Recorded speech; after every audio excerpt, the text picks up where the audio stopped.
Welcome to Oz Talk, episode number 29. I'm pretty sure I heard two versions of our song playing there.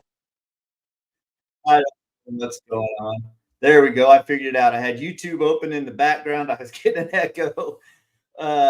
Wow. Anyhow, episode number 29.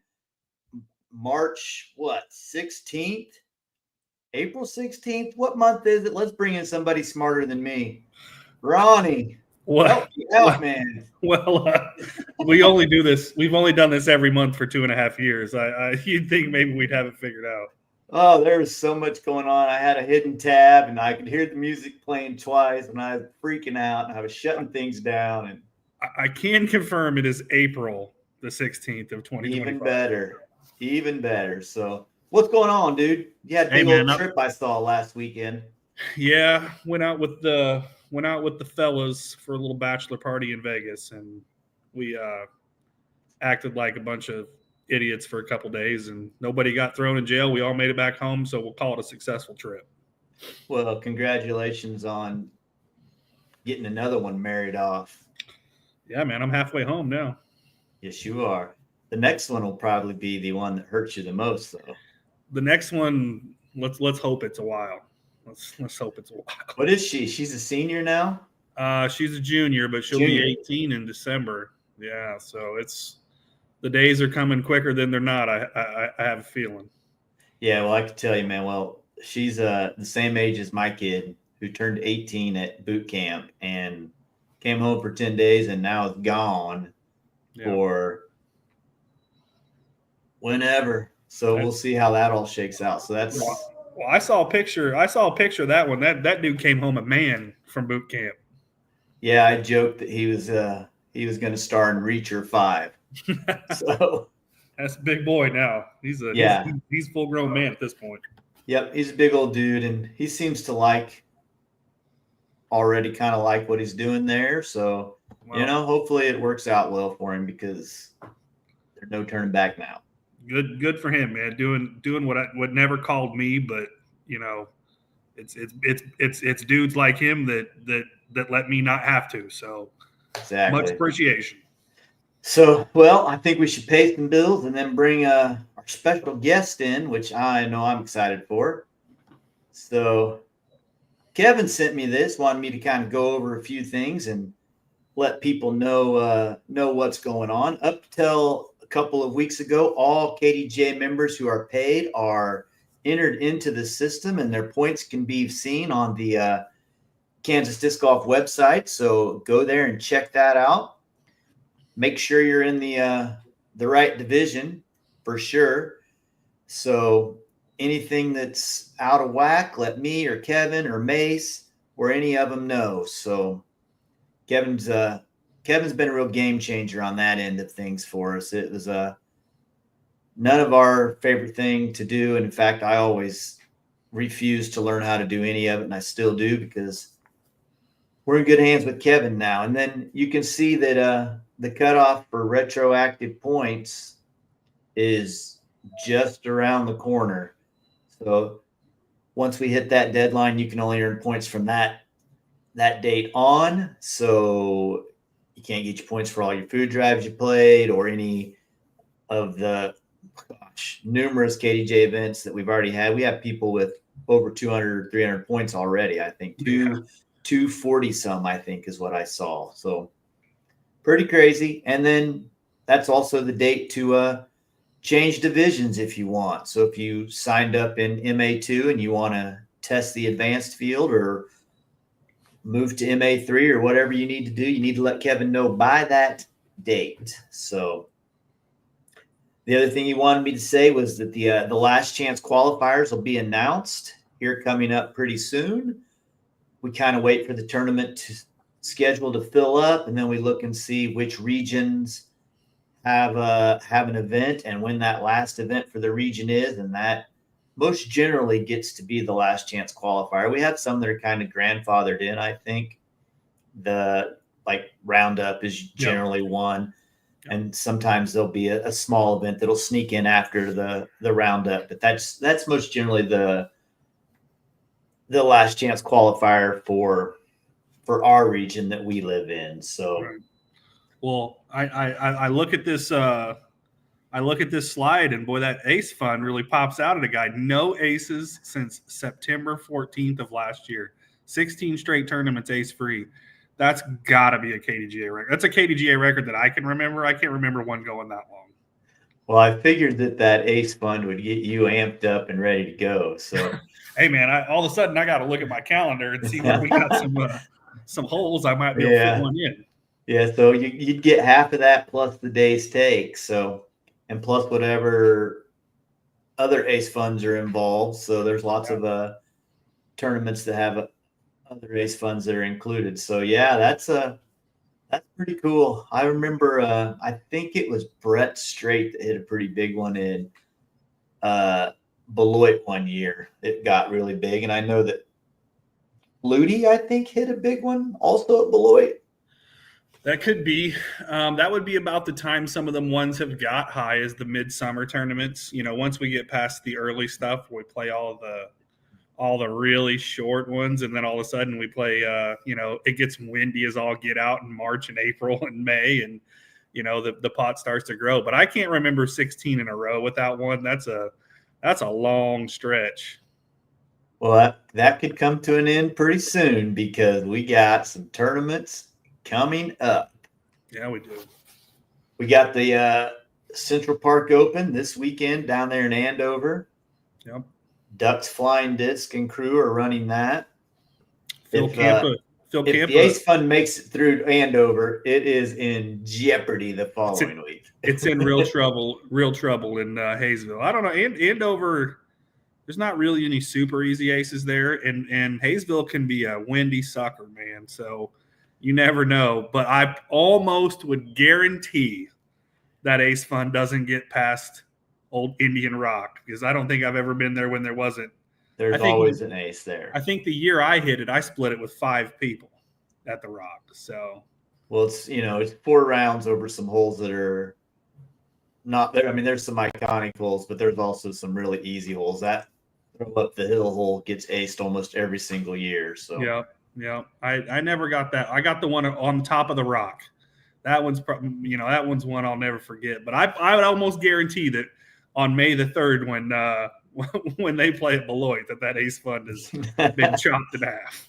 Gonna be chunked in half. Yeah. So we got a big weekend on May the 3rd. There we got the event in Beloit ran by Michael Starbuck and Starbuck's Disc. I don't know if you know this or not. There's a disc golf store in Beloit, Kansas. I've heard. So they do a lot of online sales, so that's super cool. And then a little closer to us here at home, we have Darren Bottom and the Salt City Open, which I'm pretty sure goes down at Orchard Park. I don't think they use the other courses for that. May the 4th, even closer to us, Linear Park Open here in Goddard. That's going to be windy. It can't possibly be anything but.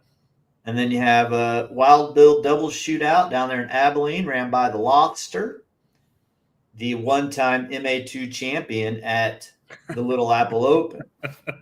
So, and then he's going to come down to Little Apple Open and bring me some Frisbees, and that'll get us to our next show. Still playing that one out there at the lake, at the lake course? Yep, 2 rounds out there is where we play. So, right on. We got our first person. Month. Ethan got an ace last weekend at the Bronkbuster Open, but he's not a KDGA member. No. You know what this is? World's smallest violin. Playing the saddest song I've ever heard. I promise there wasn't anybody sad other than him to hear that he wasn't a KDGA member. Same thing happened at Flights last Thursday. A dude hit his very first ace ever and wasn't in the Ace Fund. So, as anyone who's ever done it will tell you, that's a mistake you only make one time. Yes, sir. So, well, should we bring our guest in? Man, if we've got all our bills paid, this is what I've been looking forward to. Let's bring him in. Yeah. Here he comes. Maybe. There he is. So, ladies and gentlemen, this is Mark Jennings. Mark was one of the original founders of the Kansas Disc Golf Association, from what I can understand. He was part of a group of, I think Harvey always called them the dozen or something. So, Mark, we're ready to hear your stories, but we always start in the same place every single show. So let me see if I can find our questions. I do. Here we go. All right, Mark. This is 3 from the T. Question number 1. Do you remember your first disc, and do you still have it? No. So I was probably about 10 years old. That would have been about 1967 that I got my first Frisbee. And it was just, it was blue. That's what I remember about it. It was probably 110 grams. First golf disc, I don't remember specifically. I would guess it was probably an Aviar or possibly a Rock. And it would have been, around 1988 when the course went in Wichita. And I don't have that. I'm sure it was beat up by the time I got rid of it or lost it. But I still have a few discs from back then, but they're in much better shape because they haven't been thrown. Gotcha. Makes them a little more valuable, too. Yeah. Right on. Here All right. we go. Question number 2. Who's your dream card? We'll give you 4 or 5 of your buddies to go with. Who are you taking? Oh yeah, well, this is going to be going down memory lane for me. So obviously, I'm going to put Harvey in there. Harvey's got to be in there. He's always entertaining. Some of the guys that I got started with and that I played with early on. Buddy, of course, Buddy Kasner. He was one of the first people I met. In fact, he was the first person I met when the course came to Wichita. A person that I think is still very active in the sport there, maybe on a lesser scale, I don't know, but just a nice guy, Dennis Foschultz. Dennis was always a good guy. He's very supportive. Was always there to make sure that events had discs and came to a lot of the events that we played in. Let's see, how many is that? That's 3 so far, so I need to add one more to make 5 some. Yes, sir. Well, got to put Bill Paulson in there. He's another one of those guys, one of the people that I started out in the sport with. So I'm just going to go with a bunch of old school guys. Well, you kind of went with the Kansas Mount Rushmore, if I've ever heard of one. Yeah, that's kind of the guys. Like that's those guys have been on several lists. Dennis and Bud and Bill and Buddy have all been on there a lot. And Harv has been on multiple times. Yeah, I can imagine. Harv, so. Like I said, he's an entertaining guy to have in your group. Well, it's never going to be boring. It's never going to be boring. That's right. That's right. Right on. Here we go. Number 3. All right. You got favorite disc golf memory. You call it. I don't have one. I got many. Okay. I'll tell you one that I really thought was a lot of fun. It was kind of something that just grew out of nowhere. But we started having a little night disc golf tournament at Herman Hill Park on Halloween at night. And we'd all go out there with our glow-in-the-dark discs and flash, from a camera. And we put Sialoom sticks. Those are glow sticks. And we'd put those on the baskets.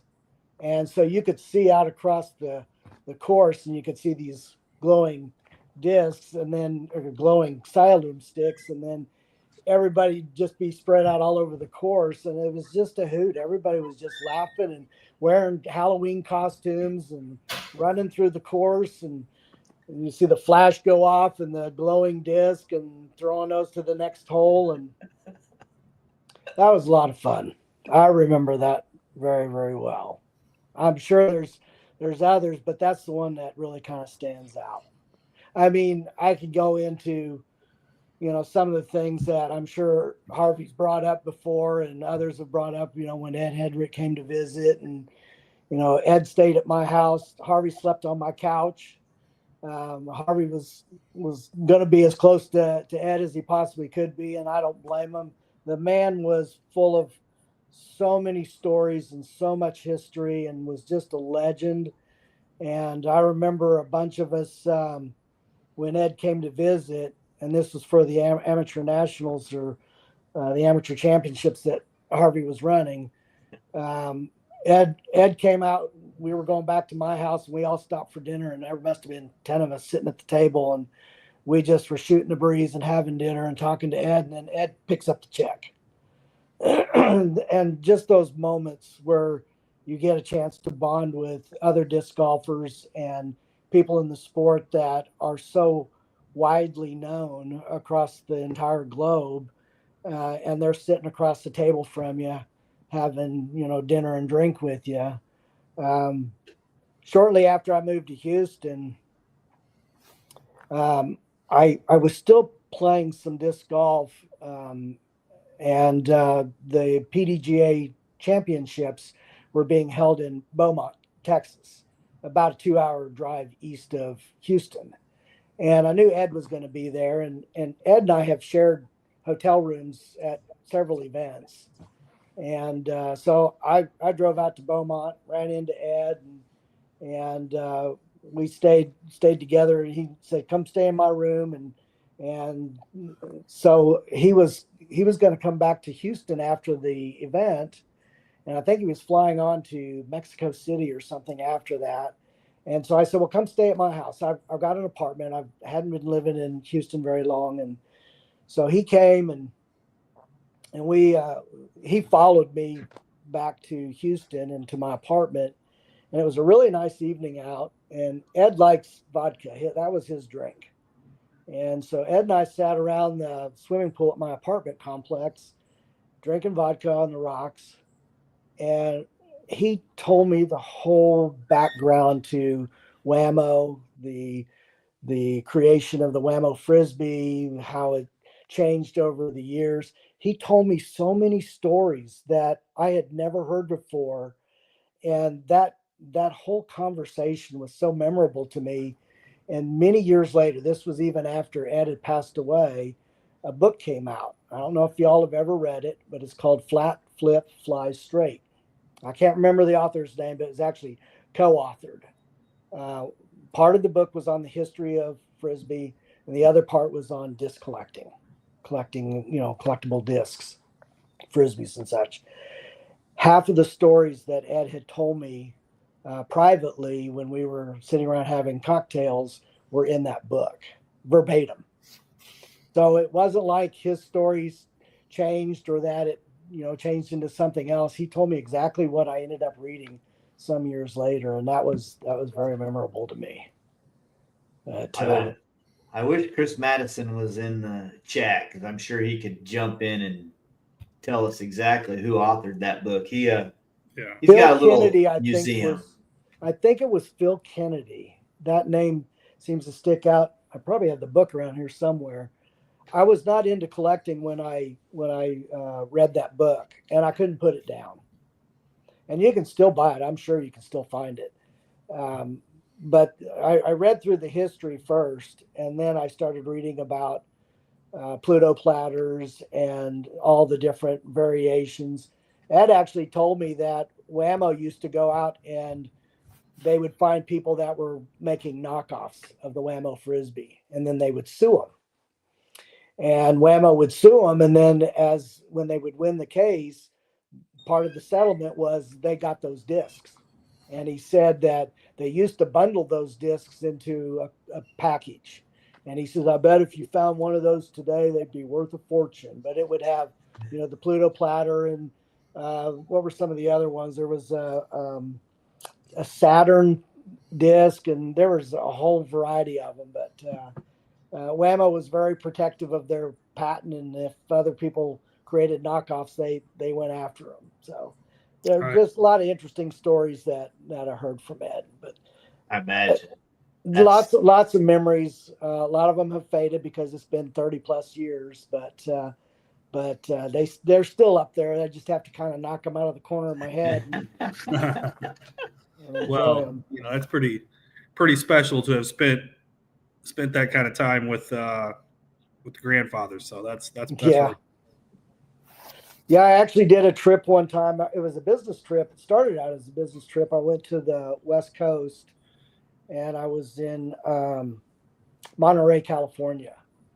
And I decided that I was going to extend after I got done with my business trip, I was going to extend it into some vacation. And at that time, Ed was living in Watsonville, California, which is kind of between Monterey and Napa Valley. And so I made arrangements to go up and visit Ed, and I spent about 3 days with him. And Ed drove me all over town. He drove me to places that, he'd have breakfast in the morning. And he had his own disc golf course, and it was a nice disc golf course, and we played it. And he had two whippets. And it turns out these whippets were the grandkids of Ashley Whippet, which is a famous Frisbee dog. And so he had a couple of their pups, but I spent 2 or 3 days with Ed at his home, and he's been in my home a couple of times, so it was kind of a reciprocal thing. That's cool. That's cool. Well, I am dying to hear how the whole KDGA idea was stirred up with all you guys and how you set it in motion. And I can already tell that you're probably the mover and shaker who took all these ideas from Harv and all these guys and kind of pushed them on forward. So I'm ready to hear it. It was definitely a collective effort, no doubt about that. But I want to take a step back a little bit further back in time, because there was a time where I didn't know Harvey, I didn't know Bill, I didn't know Buddy, I didn't know all of these people, and I have a list that I believe. I know Harvey has said 12, but I'm very certain it's 10 charter members. But let me step back a little bit deeper in time. So Wichita, and I'm sure that they're still doing this, had the River Festival every spring. And I had been introduced to disc golf when I was a student at the University of Oklahoma in Norman, Oklahoma. And they had a disc golf course there. It may have only been 9 holes when I was a student there. And I would go out with 165 gram freestyle discs and play. And I just thought it was great fun. And then one day I saw that there was a tournament that was going to happen, and it was 2 days. And so I signed up for the tournament only to find out that there were these people called professionals. This is still very early in the life cycle of the sport, but I remember I was in a small group, and one of the guys had a bag and had several discs in his bag, and he was showing me these discs and explaining what they did. And again, these were very early versions of what we see today. In fact, there are early versions of what we saw when I got started in the sport. But I remember I went to a party that night, and I wasn't feeling very good the next morning. And so I didn't make the second day, but that was my first experience playing disc golf. And then I would go out and play casually while I was a student at the university. And then I moved back to Wichita and started working, started making a living and that sort of thing. But I was a big fan of the Wichita River Festival. And I had friends that were they were on the River Festival committee. And I remember I had lunch one day with, I think it was my old girlfriend's sister that said, "Hey, I've got these people I want to bring in, and I want you to talk about some of your ideas." And because my involvement wasn't strictly disc golf, it was just Frisbee in general. I was really interested in seeing Frisbee sports come to the River Festival as events. And so when I sat down with these people that were part of the River Festival committee, I explained to them that, it would be nice to have canine Frisbee events. That was an up and coming sport back then, that there were Frisbee freestyle festivals going on across the country. I thought it would be really awesome to see some of these freestylers come in and do competitions. And then I mentioned disc golf because of my association while I was in college. I said that would be really great. Of course, I had played object courses and stuff, made up object courses as a young person, but never really, had an opportunity to play on a course with pole holes like what we had in Norman. So after that lunch, it just kind of died after that. I didn't pursue it. I just gave them my pitch and then stepped back. And the next thing I know is maybe a month or two passed. I don't recall because it was so long ago, but I got a phone call. And it was from Ed Hedrick, who I had never met, didn't really know who he was.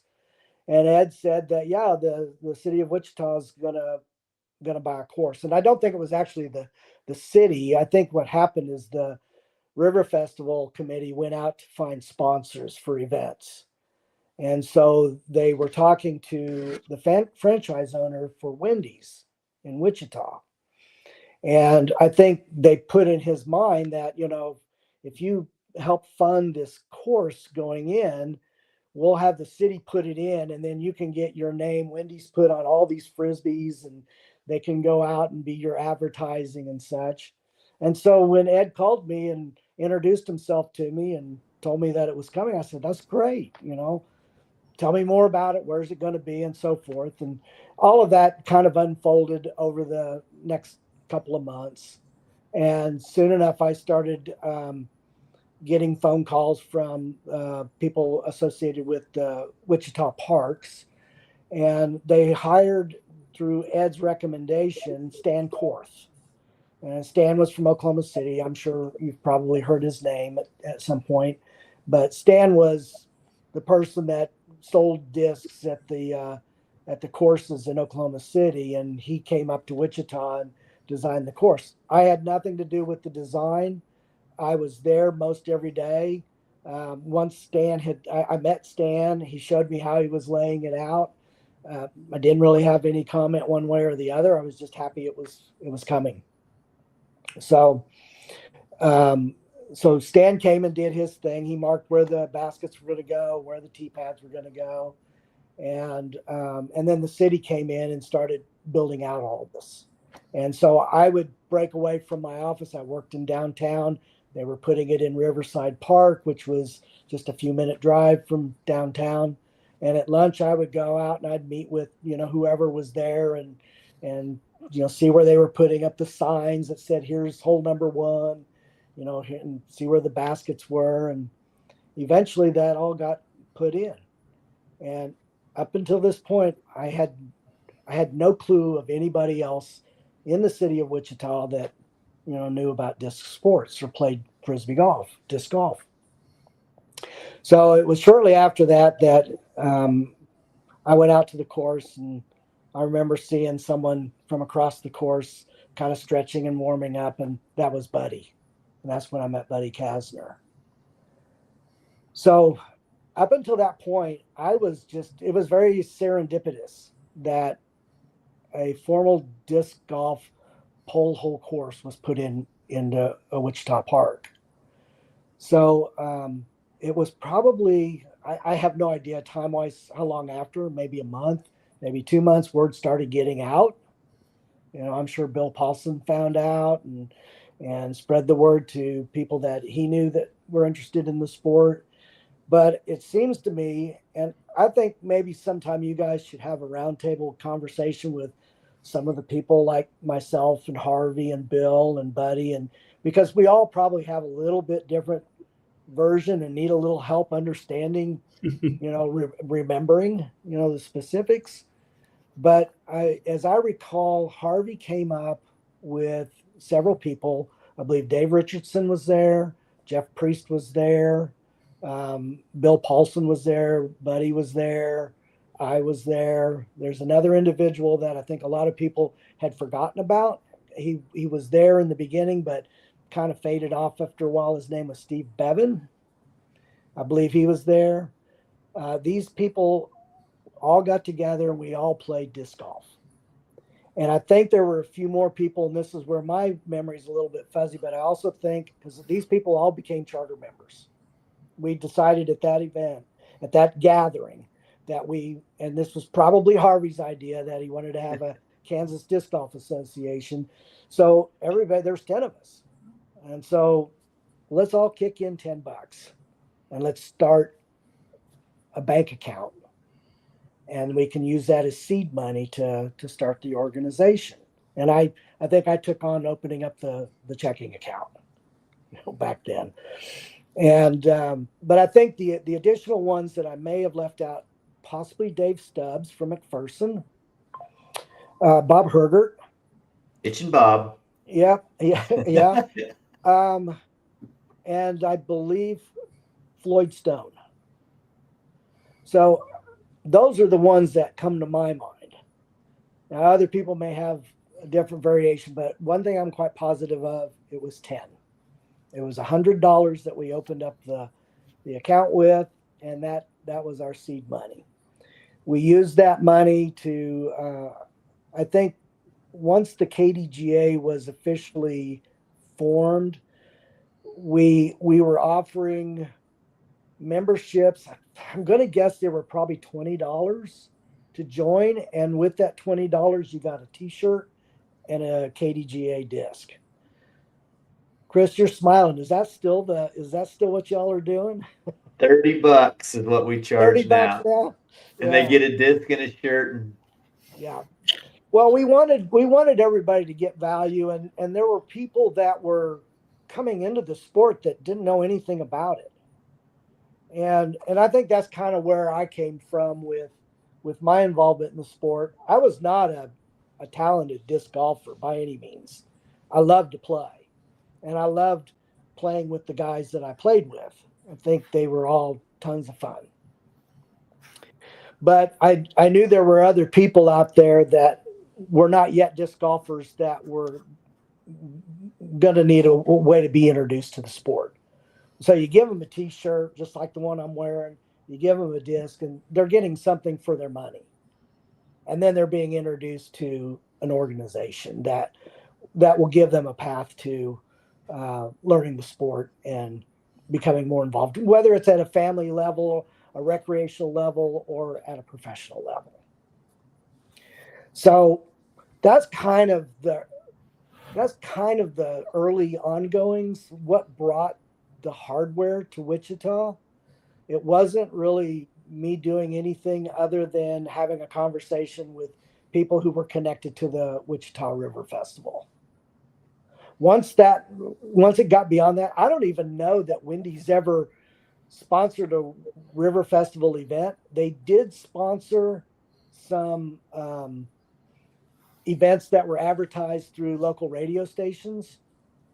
I remember I think there were probably about 4 a year, maybe it's more than that. One of them was called the Summer Solstice, and it was held on the summer solstice. It was at June 21st, and that they had prizes. I remember Bob Hergert won some pretty nice prizes early on in one of those events, but those were all aside from the River Festival. So I think that this franchisor for Wendy's, spent a lot of money to put the course in, but I don't think it ever evolved into the event that the River Festival had in mind. Now, y'all have probably heard the story that the course eventually got pulled out of Riverside. And I remember, one of those days when I was down there kind of observing, the build out of the course, that this beautiful park is right across the street from many residences. And those residences looked at that park as an extension of their front yard. And now there's a bunch of people out there walking through their front yard, throwing frisbees, throwing discs, and they complained very loudly. And I even remember before the course was being put in, having conversations with people in that neighborhood saying, oh, this is going to make it better. This is going to bring a whole different group of people in here, and we're going to use this park, and it's going to be a good thing. Well, they didn't see it that way. Yeah. So I attended several committee meetings with the park department, and finally the park department decided that they were just going to cave and say, we're going to pull it out. But they came to me and said, we're going to let you have Herman Hill Park. And so it was at that point and the city was really good about it. They pulled everything up. I'm trying to remember if we had concrete pads out at Riverside. I imagine we did not. We just had signs where the tees were. But they agreed to make it right, gave us a park that really was poorly used and inappropriately used, and we turned it into something that was very useful and something we could all be really proud of. But it was at that point that it was going to be moved to Herman Hill, and I got involved in some of the initial layout, and then I brought Harvey in, I brought Bill in, I brought Buddy in, I brought various people in to get opinions, and we made changes based on everybody's input, and I think it was a fairly good course. It was laid out. There was always going to be parts of the course that you just can't find a good way to structure a fairway. But I think for the most part, it was a really good course.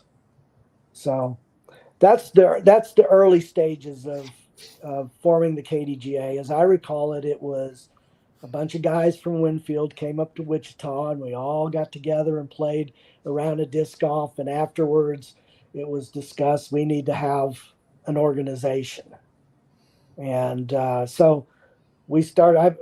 I wish I could find it, but we actually made charter membership cards. Here, $10. Here you go. Here's your charter membership card. But it was something that was, I think for me it was an honor to be a part of that group, to be a charter member, and I just wanted everyone to be recognized, as helping start the organization. So that would be a blast to bring as many of you as we could get in touch all on, because I think we can have a dozen people on here. Mm-hmm. So I don't know that we'd ever. I think the conversation would be fighting over each other the whole time, but I do think it would be awesome. Room. Yeah, you might have to be in the same room for that, but that would be fun anyway. Yeah. Well, if it was only $20 to be a member back then, disc golf might have the best inflation rate of anything in the world. Yeah, I was gonna say. Yeah. Well, so golf discs back then retailed for $7. Yeah. I know they vary now, having recently gone out and bought some, but it was a little bit different situation with it. I think our cost on the discs were maybe $4.25 a piece, so there was a profit in there. The T-shirts, so we had a lot of help from Kent Johnson with Massive Graphics in Norman. And Kent would basically do the screen printing. He'd clean up the artwork that I would send him, and he'd clean it up and do the screen printing and charge us next to nothing for the T-shirts. I mean, it was probably cost. And he was just that kind of guy. I think Kent was recently recognized by the PDGA as, I don't know if it was a lifetime achievement or something like that. He did all the graphic illustrations for the PDGA literatures that came out. I don't know if y'all know him, but he's still very, very much involved and he's a very good artist, extremely good artist. I remember Bud mentioning his name. When we commented about the T-shirt was probably when it was, because I do remember Bud saying something. Yeah.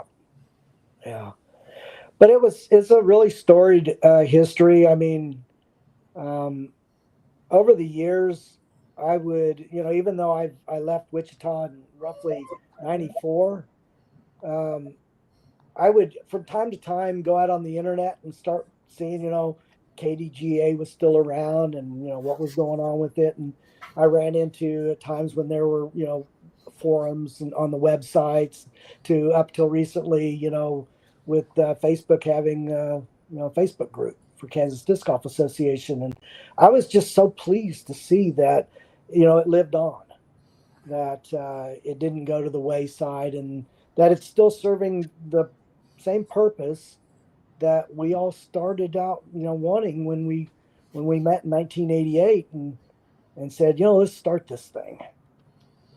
So I'm very pleased to see that. We currently have 221 members, so that's Oh, a pretty nice. good number. That's a pretty good number. Yeah, I don't remember, but I want to say it maybe the peak when I was there, maybe we had 70.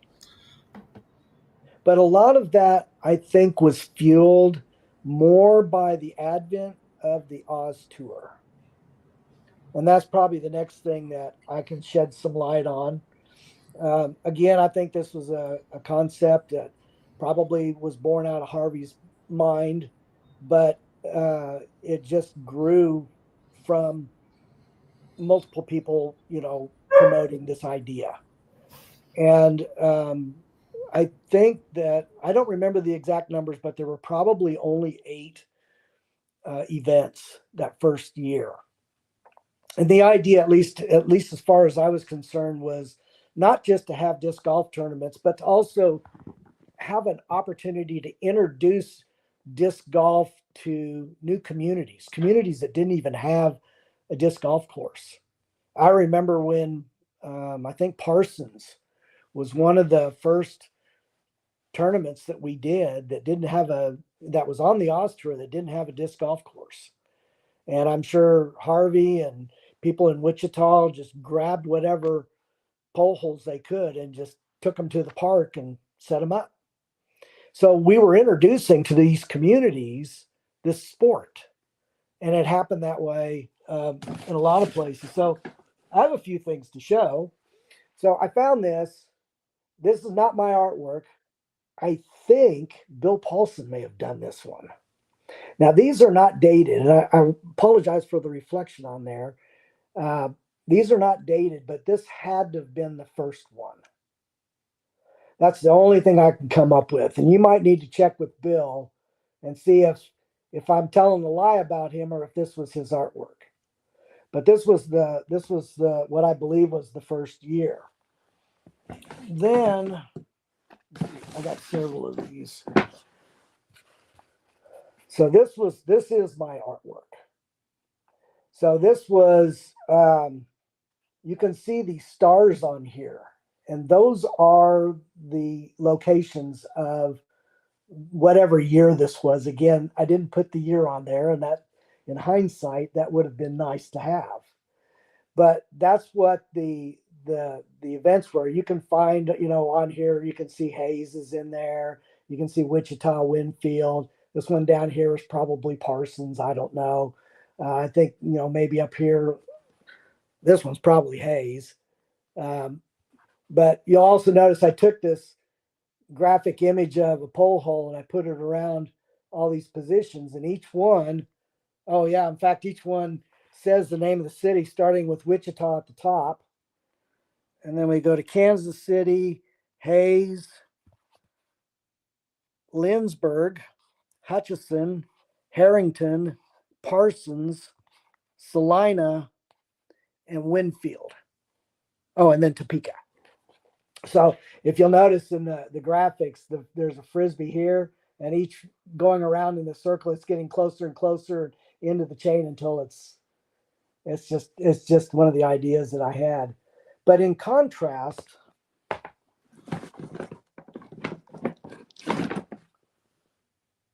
this is the same one. And we've certainly seen that stamp I've seen a that lot line. of times over the years. Yeah. So this That's a good one too. This is the last one I did. So I redid the artwork on it. But if you'll notice here, there's a lot more stars on there. So that's what the Oz Tour did. It provided a way to spread the sport throughout the state of Kansas. And we had a lot of people from other states come up and play in Oz Tour events. So I think this, more than anything else, got the word out. The event of the Oz Tour itself. And of course, Oz being related to, the state of Kansas, it just made sense. And so all of those things help grow the sport and help grow the KDGA. How many events is the Oz Tour? Hold on. Fact checking. I think I know, but we're going to fact check right here. I think that Kansas is pretty unique in the fact that they have a statewide tour and organization. I don't know that many Yeah. other states try to do something like that. I think it's pretty cool. I'm surprised they haven't copied it because Oh, it has been successful. yeah, and I'd be willing to give anybody the blueprint. We have 79 stops. Oh my God. Yeah. So I think Buddy talked about, and I think he showed during your podcast with him, the little trophies, Mhm. the little wood. So I made those. So I would go out with whatever budget we had in the KDGA coffers. I think it was about $400, and I'd buy all this walnut. I think it was walnut. And down in my basement, I had a router, and I would cut these long pieces of walnut into these little plaques, and then I'd take a router and I would route a circle in there, and then I would take one of these mini markers, and it would just wedge right on there perfectly. So it would and so I created the awards for the Oz tour, but I also created tournament director awards because those people needed to be recognized. Uh, that's really where my emphasis was later towards my career in Wichita. With the sport, was I focused more on being a tournament director because it's a big job and a lot of people were involved to make it happen. So I helped put together all these awards, and I think some people were a little bit confused about the scoring system. I was more focused on awarding points for participation and just showing up. You're still being awarded for merit, but I wanted people to have a reason to come. And so sometimes somebody would win the event and get a big old trophy, and somebody that may have finished third or fourth but was the top finishing KDGA member got one of these plaques. And so it was a little bit confusing. So, and then you asked about memories. Another good memory I really had was the end of year awards banquet. I don't know if y'all still do that. Yep. But it was such a blast because we would pick, Salina or Emporia or somewhere, and we'd pick a restaurant that could accommodate the crowds, the people that we had, and we just had massive trophies everywhere. And it was just fun to see a room full of trophies. And then you'd go through and read off the points and who the winners were, and it was just it was the culmination of the end of the year and the success of the tour and all the people having fun and giving people awards and recognitions. So lots of good memories. So We still do have the banquet. Is what we call it. And second here. Well, now it's time for him to show and tell. We've kind of moved from trophies. We pretty much do a disc at all of them now, a full color disc that somebody does the artwork for us for. So yeah, so there I got a lot of these laying around in different Yeah, places. that's good stuff. I mean, it reminds you of the year. It reminds you of a tournament. I mean, competitively, as I mentioned, I was not a top competitor, especially in the beginning. But once I reached 35 years of age, I was now eligible. I don't know if it's changed. I think it's changed some, but I now could play Masters. So I was playing, with Buddy, and I was playing with Bill, and I was playing with, Dennis Foss-Schultz, and those people were all playing in the Masters division, and little by little, I started getting better. I started understanding the strategy. I started understanding course management. Uh, I had my own disc golf pole hole in my backyard, so um, I had a chance to practice putting, and that was critical. And I think my first significant win was the Frontier Open in Hayes. Ron is such a good guy. Oh, yeah. I'd probably be happy to add him to my fights and make it a sixsome, but We'll let you. yeah, but that was a fantastic course. It was a fantastic course, and I just remember coming down the stretch. It was almost like watching the Masters this weekend. I kept thinking, is Rory gonna end up losing this on his own, or is he gonna pull it out? And I was kind of going through the same thing. I was coming down the stretch leading, and I was just trying to hang on, and I managed to do that. And I managed to get a win. I had a win in Hutchison, and the award they gave me was this massively large framed poster. I had that in my house for many years. It was huge, but I was not the competitor. I wanted to make the environment, the opportunity for top competitors to come and have good experience. And we were drawing them in from Oklahoma. We were drawing them in from Kansas City. All the Kansas City talent, all the Oklahoma talent, they were all coming in, and it was always good to see those folks. Those events have stayed that way. I know when I first started playing, especially at the professional level, there was, the best players from the region would come play the Doodah. Yeah. That was always a big one. So that kept going for a long time. Unfortunately, the events got now that we don't have quite as many of those, but there you go.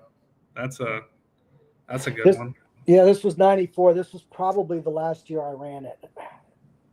So is it still being run? Absolutely. Yeah. Sorry, Ronnie, I didn't mean to interrupt. But no, not at all. No, it absolutely still is. Yep, it was. What we're doing, still doing. They had moved away for a while, but now they're back to doing it right either still during the Riverfest or maybe a weekend after the Riverfest now, but it's still around that time period. Yeah, quick actually. It got bumped back a little bit this year because of some other scheduling issues, but what's what happens when we have 80 events we got to try to fit onto a calendar a year now. Everybody,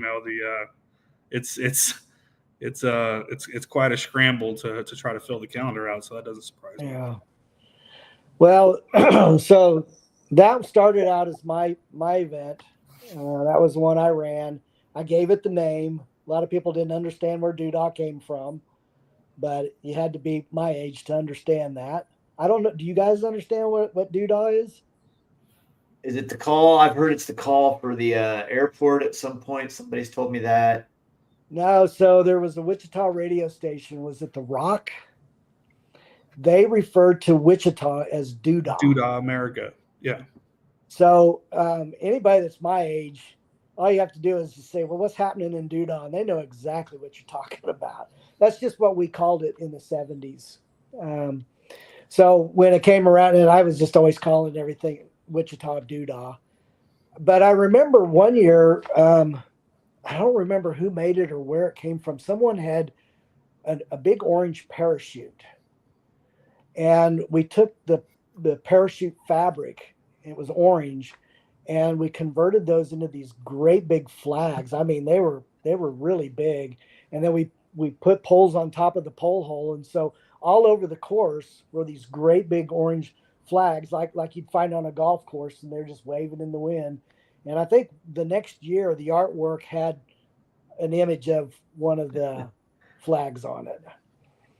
It's just one of the things that the event evolved into. I remember Floyd Stone. So Floyd learned how to make his own pole hole. He went out to a junkyard. He found the rods. He found all this rusted steel, and he used petroleum jelly to remove the rust. And he used arc welder to weld everything. But he figured out how to reproduce a disc golf pole hole, and he helped me make mine. And I think he made probably 4 or 5 of them.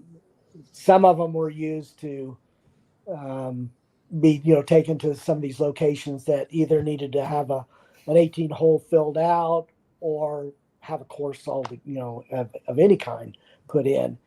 but Floyd was always making stuff, and I believe Floyd made a big leaderboard.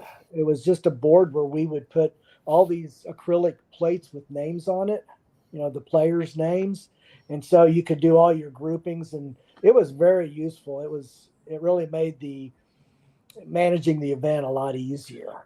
You could always work out your next flights and that sort of thing. Floyd was very integral in helping with some of those things. That is one thing I do not miss.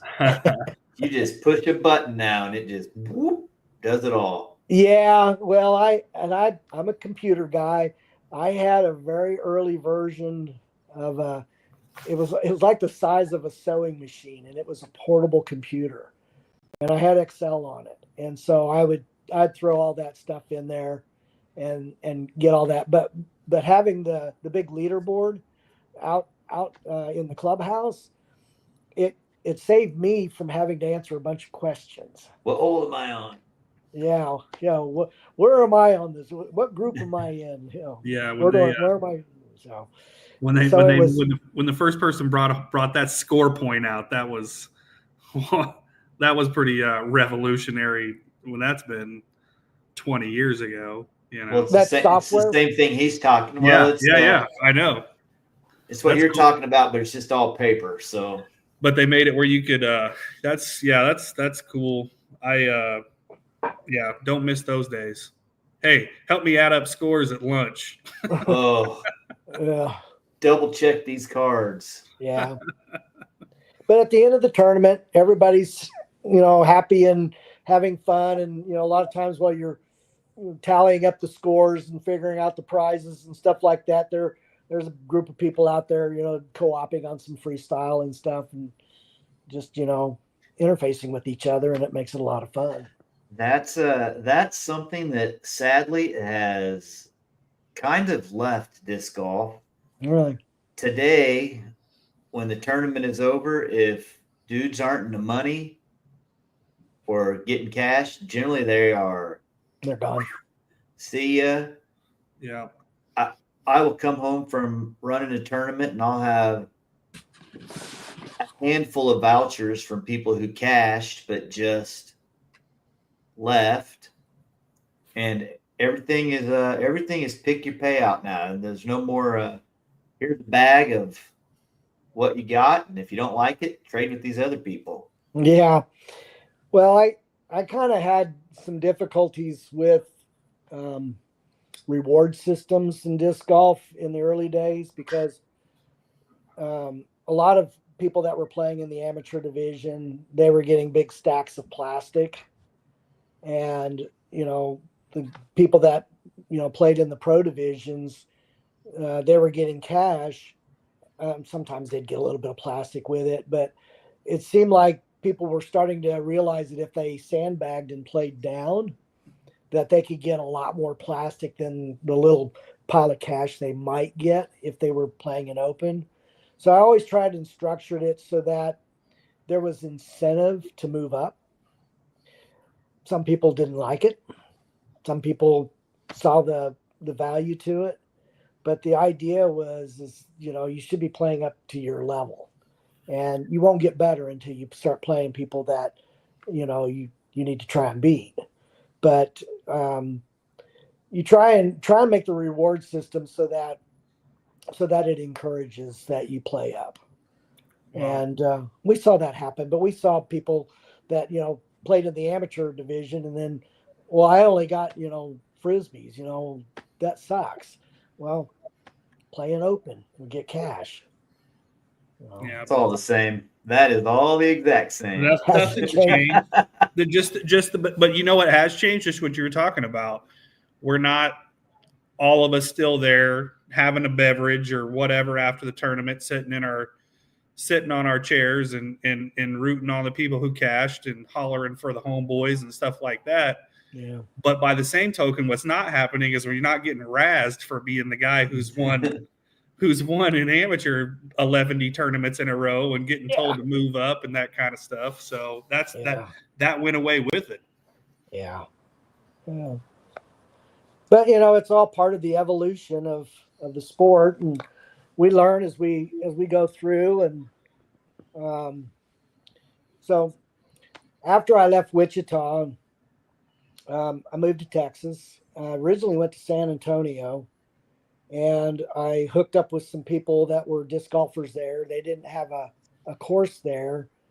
And one of the guys I was friends with was interested in putting a course in San Antonio. And so I helped him. I didn't really do much of the design. I just kind of let him take the lead on it. But that pole hole that Floyd Stone helped me with, that ended up in a park in San Antonio. And then about a year after that, I moved to Houston, and I hooked up with the local club in Houston, and they were putting a course in. I think there was only one real course in Houston at the time. There's a bunch of them now. But they were putting one in not far from where I lived. And so I offered to go out and help. They just needed labor. And so I helped, dig the holes and pour the cement and, put in the pole holes. And we drove by that park the other day. That would have been 25, almost 30 years ago, and it's still there. Ed had called me a couple of years before he passed away. So it's probably late 90s, 98 or 99. And he said that he had sold a 9-hole course to Rice University, and he wanted me to go design it. So I went out there, and it was not a very good piece of land to begin with. I think it was down in a retention pond type structure. And I managed to get 9 holes in there, and then I never played it. It was obviously for students that were attending Rice University. I looked it up the other day. I think it is still there, but I think it's probably in really bad shape. But I kind of, at that point when I was helping putting in the last disc golf course that I was involved in, they had an event, and they invited people that had a couple of dogs, and they were doing Frisbee demos with their dogs. And I remember seeing these dogs and how intense and how focused they were. And they were just so locked into that Frisbee, and they were border collies. And so that got me interested in playing Frisbee with a dog. I'm on my 3rd border collie now, which officially makes me border crazy. But I kind of moved away from disc golf and moved, just like my entire life. I started out playing Frisbee with my brother with that blue 110-gram Frisbee, to eventually going to disc golf. And now I've kind of, and somewhere in between there's a little bit of freestyle in there, but then I kind of transferred over to canine Frisbee, and now I'm not really doing that anymore. My current border collie is not much of a Frisbee dog, but he's a great dog.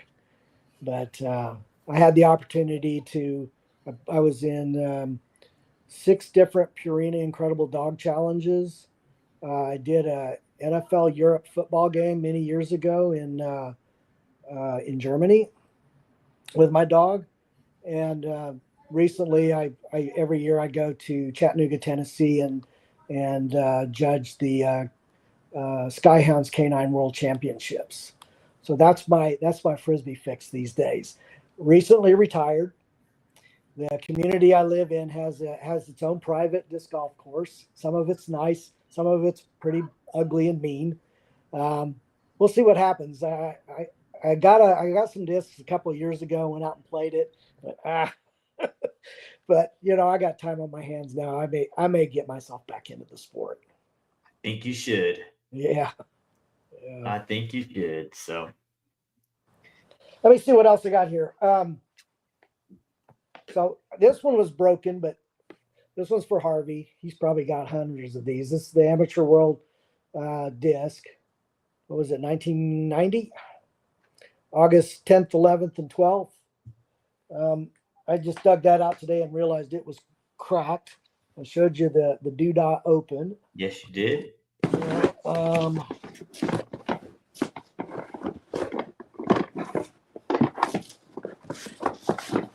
You asked about my first disc. Maybe not my first, but really close to it. So this is a hammer, and it is in pristine condition. I don't think it's ever been thrown. I don't even know. I don't think they make a hammer anymore. But They do not. Yeah, it was a highly sought after disc back in the day. It's a little bit dirty now because it's been in a box, but that was probably one of my earliest. I just didn't throw it. This one's. Have you ever seen this one before? That's a Bruce Hudson. That's exactly right. Yeah, that one probably made Bruce a few bucks because this was sold a lot. Yeah, he still produces that a little bit. Yeah, it was cool. I really liked it. And then, of course, I got my Ed Hedrick mini markers signed by Ed. I got a couple of these. So I don't think this disc company's around anymore. I'm pretty sure they don't. But when I joined the PDGA, my number's 4281. Lightning discs. You got a lightning disc. You can't see it on there, but my PDGA number's right there underneath my name. I think he was out of Dallas. Let's see, what else do I have? Lightning discs are part of the reason why I moved up from amateur. I had enough bags of lightning discs. Oh, you did? Let's see. I got a bunch of discs from. Here's the Norman Pro-Am. That's a big one.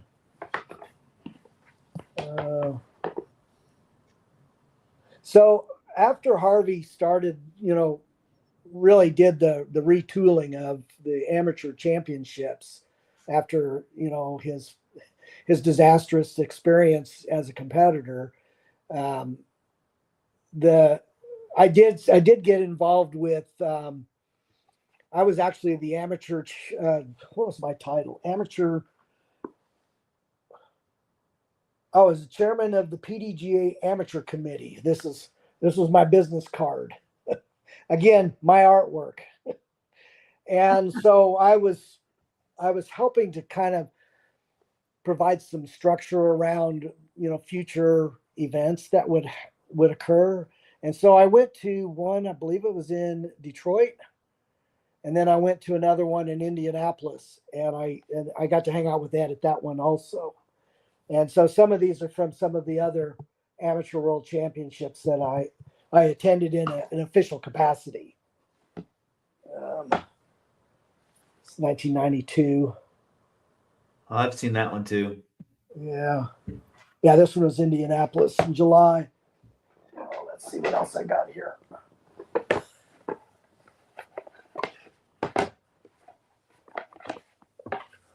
La Mirada Open. That's an awesome course. I guess I hold it that way.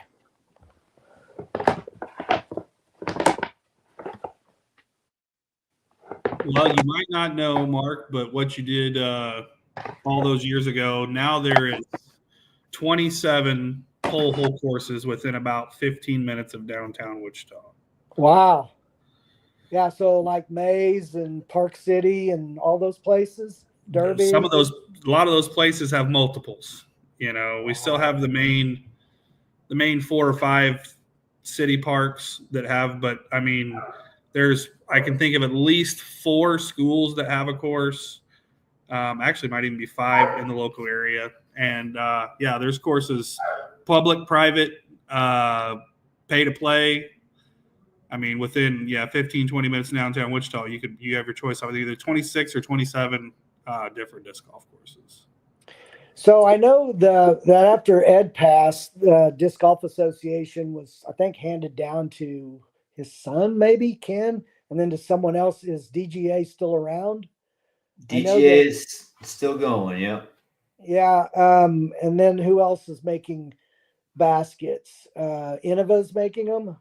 Oh, everybody's making their own basket now. Yeah. Innova, Discraft, DGA still. MVP makes baskets. Gateway. DD. Dynamic Discs. There's Russ Burns makes monkey traps. Monkey trap. Yeah. There's at least 20 or 30 different manufacturers of baskets, and that's just the major ones. Then you go on to the bootleg sites like Amazon or eBay or something like that, and you can find anywhere from some made super cheap to that you could buy at like Aldi's or something like that, or all the way up to custom, $1,000 custom made type units. So yeah, there's baskets. You could spend days just looking at disc golf baskets on the internet. Well, I remember I was doing a a long distance throw and catch event with my dog, and Sam Ferrens came out.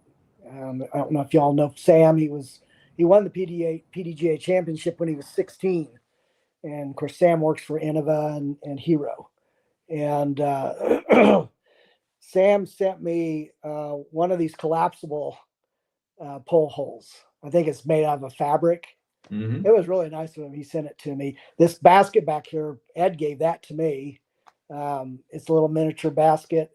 I think he gave it to me after the last time he stayed with me. He called up his secretary and said, ship one out to Mark. So I've had it. I used to throw minis in it. Kind of an interesting story. Ed was a little bit protective of the name Disc Golf Association. And of course, there's Oklahoma Disc Golf Association, the Kansas Disc Golf Association, and I'm sure many others. But there was one time that I was having a conversation with Ed, and he really wanted local clubs to stop using Disc Golf Association. And I didn't understand that.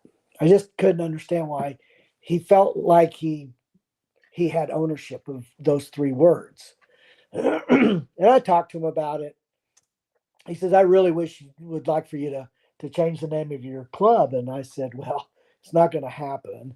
And I said, you should actually be glad, because it's basically taking the legacy of the Disc Golf Association and spreading it out to the different states that have it. But that was probably the only time that I really heard Ed kind of push back on using something. He was very, I think, protective of the things that he developed, just like, the rings of Hedrick, that's what he had patented. That's what made the original Frisbee become a sporting good item. It went from a toy to a sporting good item because of his addition to the patent. So he gets real protective. He even talked to me about, he was involved in also the development of the hula hoop and the Super Ball. And he said that he was selling, I think it was to some place in Southeast Asia. It was riot control guns, and they were basically some kind of gun that would propel Super Balls at crowds. And because I was in the oil and gas industry, he sent me, it was really kind of cool. He sent me a video of oil spill recovery system he had invented. His nature was to invent. He had an engineering degree from the University of Florida, and he came to California where he got hired on by Whammo. But his deal was inventing things. And so he sent me this videotape. It was back when VCRs were around, and it showed this boat driving and had these boom systems on it and how it would collect all the oil that was sitting on top of the water. And it's just kind of interesting, some of the other things that he got into. But of course, his passion was disc golf. He just loved the attention that he got, and he was a great storyteller and just an all around fun guy to be around. You are one lucky dude to have so many Ed Hedrick stories. So that's awesome, man. So Ronnie, you got anything else for Mark, or can we start thinking about wrapping this baby up? We probably should. No, it's those are some great stories. And yeah, the jealousy factor is huge to got to be around Ed so much and so many stories. So that's great. I really appreciate you sharing those with us, Mark. Yeah, well, I'm more than happy to do it. It's really been fun having these conversations with you and getting caught up on everything going on up there. And I really enjoy watching your podcast. I don't watch them every time, but I try and watch them. And if I don't catch them live, I'll go back and catch them on your shows. That's the reason we're doing it, man. We want these stories to be out there for people to, enjoy and understand kind of how we got to where we are. And I'm really inspired to try to get all of these dudes together, and I just think it would be a hoot to see what would happen. I can see Harv and Dave arguing, and it's just gonna be it's got to happen. Bud'll be grumpy. It'll be a good time. Let's see if we can make it happen. Yeah, I think it's doable for sure. Well, there's rumor that my family may be having a reunion, not in Wichita, but I may be coming into Wichita over Memorial Weekend, and then I'm back again in October for my 50th high school reunion. But I'm retired; I can travel anytime. Hey, we can maybe get everybody Friday. there. When you're retired, every day is Friday. Oh boy, I can't wait. Yeah, I hear that. So, Just look old, not old enough to take advantage of it. Awesome, man. Well, I appreciate you coming on and sharing all your stories and inspiring me to get those other guys all contacted and going. I think that's going to be awesome. And you're now in the KDGA archives. Oh boy. Well, I'm very glad that you reached out to me and offered me the opportunity to come and tell my stories. It was a lot of fun, and I really enjoyed hearing more about what's gone on with the Kansas Disc Golf Association and the Oz Tour and the sport in general. So I really appreciate it.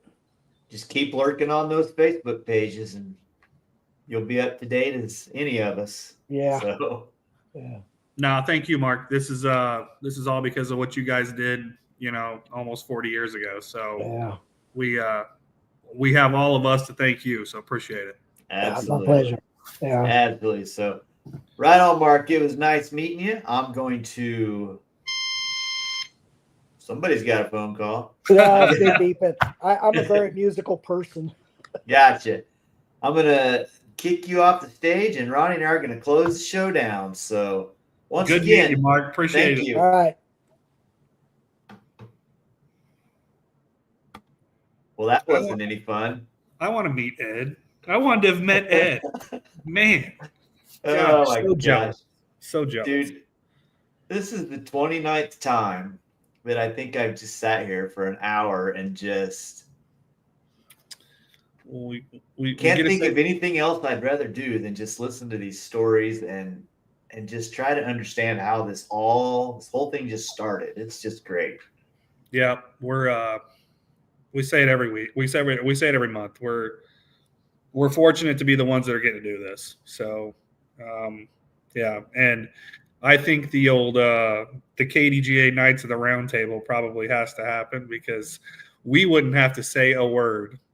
It would be turn on the camera, sit back, and watch the fun ensue. Would kind of be how that would go. Awesome. So, anyhow, all right, dude. I'm gonna go. I got one day of work this week remaining, and then I get 4 days off in a row, and I'm gonna enjoy every minute of those bad boys. Lucky you. All right, brother. I'll see you next month. Yeah, man. Later, dude.